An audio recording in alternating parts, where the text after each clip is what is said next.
nama saya Rita Hasan dengan NPM 0227241115 dari kelas 3C Fakultas Ekonomi dan Bisnis Program Studi Akuntansi. Jadi video kali ini saya buat dalam rangka memenuhi tugas pada mata kuliah Ekonomi Syariah dari dosen pengampu Pak Dr. Suwito SE.MSI AK CSRS CSRA. Nah, di video pembelajaran kali ini dengan materi yang sangat menarik tentang peran lembaga industri pendukung dalam pengembangan perbankan syariah. Jadi teman-teman, di era modern ini, sistem keuangan syariah telah menjadi salah satu pilar penting dalam perekonomian global. Namun, tahukah kalian bahwa keberhasilan perbankan syariah tidak hanya tergantung pada bank syariahnya saja? Ada lembaga-lembaga dan industri pendukung yang berperan besar di balik layar. Nah, di video ini kita akan bahas secara mendalam apa itu perbankan syariah, siapa saja lembaga yang berperan, apa kontribusi industri pendukungnya, dan tantangan yang dihadapi. Bagaimana teknologi menjadi kunci kemajuan perbankan syariah. Yang pertama kita bahas dulu bagian pendahulunya dulu. Jadi teman-teman, perkembangan perbankan syariah di Indonesia kali ini sangat pesat sejak berdirinya Bank Muamalat Indonesia pada tahun 1991. Sektor ini terus berkembang hingga memiliki ratusan unit layanan syariah di seluruh Indonesia. Namun perkembangan tersebut tidak mungkin terjadi tanpa peran penting dari lembaga industri pendukung.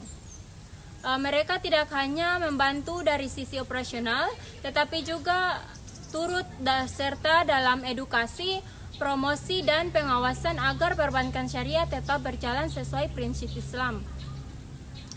Lembaga pendukung ini bisa berupa lembaga keuangan non-bank, lembaga pendidikan, lembaga teknologi, hingga regulator yang mengatur kebijakan nasional. Dengan dukungan yang kuat dari berbagai pihak, ekosistem perbankan syariah dapat tumbuh berkelanjutan dan berdaya asing di tingkat global. Yang kedua yaitu definisi perbankan syariah. Sebelum kita membahas peran lembaga pendukung, kita perlu memahami dulu apa itu perbankan syariah. Perbankan syariah adalah sistem perbankan yang beroperasi berdasarkan prinsip-prinsip syariah Islam. Prinsip utamanya adalah menjauhi riba atau bunga, gharar atau ketidakpastian berlebih, dan masyir yaitu spekulasi atau perjudian. Sebaliknya, perbankan syariah menekankan pada kegiatan ekonomi yang halal, adil, dan berorientasi pada kesejahteraan bersama. Transaksinya berbasis pada akad-akad seperti mudharabah.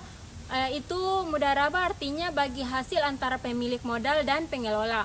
Yang kedua yaitu musyarakah, artinya kerjasama modal. Yang ketiga murabahah, jual beli dengan margin keuntungan. Yang keempat ijarah atau sewa menyewa. Yang kelima yaitu kardul atau pinjaman kebajikan tanpa bunga. Tujuan utamanya bukan hanya mencari keuntungan, tapi juga menciptakan keadilan ekonomi dan menghindari eksploitasi. Yang ketiga yaitu kita bahas tentang peran lembaga keuangan syariah. Lembaga keuangan seperti bank syariah, unit usaha syariah, dan koperasi syariah adalah ujung tombak dalam penyediaan layanan keuangan berbasis syariah. Mereka bertanggung jawab memastikan bahwa setiap produk dan layanan mulai dari tabungan, pembiayaan hingga investasi benar-benar sesuai dengan hukum Islam.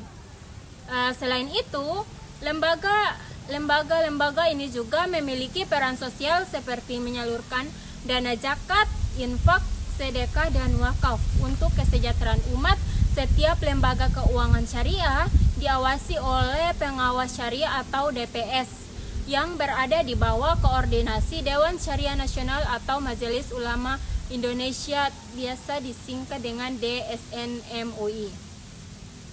Fungsi DPS sangat penting untuk menjaga kepercayaan masyarakat bahwa semua kegiatan operasional bank berjalan sesuai dengan prinsip syariah.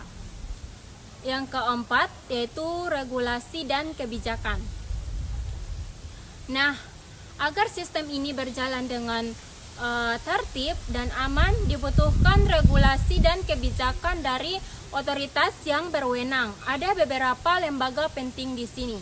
Yang pertama, Bank Indonesia atau BI. Sebagai otoritas moneter, BI beberapa dalam menjaga stabilitas sistem keuangan dan mendukung pengembangan ekonomi syariah. Yang kedua, Otoritas Jasa Keuangan atau OJK. OJK berperan sebagai pengawas dan pembuat aturan bagi seluruh lembaga keuangan termasuk bank syariah. Tujuannya agar perbankan syariah tumbuh sehat, transparan, dan melindungi nasabah. Yang ketiga itu Dewan Syariah Nasional atau MUI, menetapkan fatwa dan pedoman terkait produk, jasa, dan akad dalam kegiatan perbankan syariah. Dengan kebijakan yang jelas dan terkoordinasi, masyarakat makin percaya terhadap keamanan dan keabsahan perbankan syariah. Yang kelima yaitu edukasi dan pelatihan.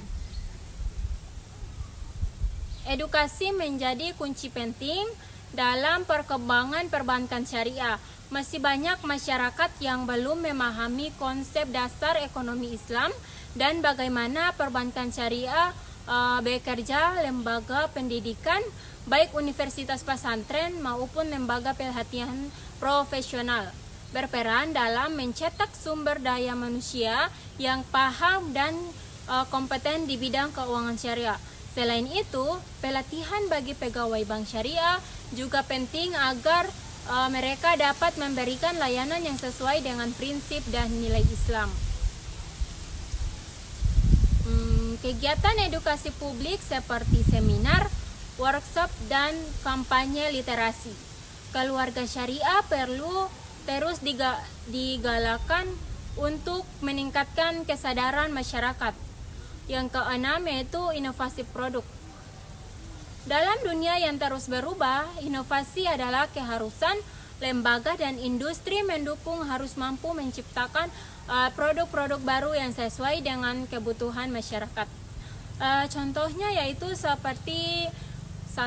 Tabungan haji dan umroh berbasis syariah.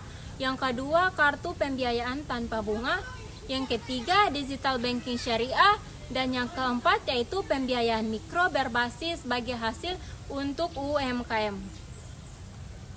Inovasi ini penting agar bank syariah tidak tertinggal dari bank konvensional dan tetap relevan di era digital. Yang ketujuh yaitu tentang kerjasama internasional. Selain di tingkat nasional, kolaborasi internasional juga sangat penting. Kerjasama antar bank syariah di berbagai negara dan memperluas jaringan bisnis, memperkuat likuiditas, serta meningkatkan pertukaran dan pengalaman. Misalnya, kerjasama antara bank syariah Indonesia dengan lembaga keuangan di yang ketujuh yaitu tentang kerjasama internasional. Selain di tingkat nasional, kolaborasi internasional juga sangat penting. Kerjasama antar bank syariah di berbagai negara dan memperluas jaringan bisnis, memperkuat likuiditas, serta meningkatkan pertukaran dan pengalaman. Misalnya, kerjasama antara bank syariah Indonesia dengan lembaga keuangan di Malaysia, Arab Saudi, atau Uni Emirat Arab dan membuka akses pembiayaan lintas negara berbasis syariah. Hal ini mempercepat perkembangan industri keuangan syariah global yang berlandaskan nilai-nilai Islam universal. Yang kedelapan yaitu peran teknologi.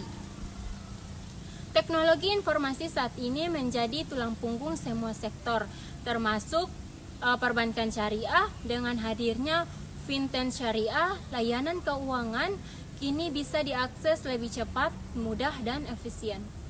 Contohnya, ada aplikasi mobil banking syariah, platform zakat dan wakaf digital dan pembiayaan online berbasis mudharabah. Teknologi ini membantu memperluas jangkauan layanan bank syariah terutama untuk masyarakat di daerah yang belum terjangkau oleh bank konvensional. Namun, tentu setiap inovasi teknologi juga harus tepat diawasi agar tidak melanggar prinsip-prinsip syariah. Yang ke-9 yaitu tantangan yang dihadapi.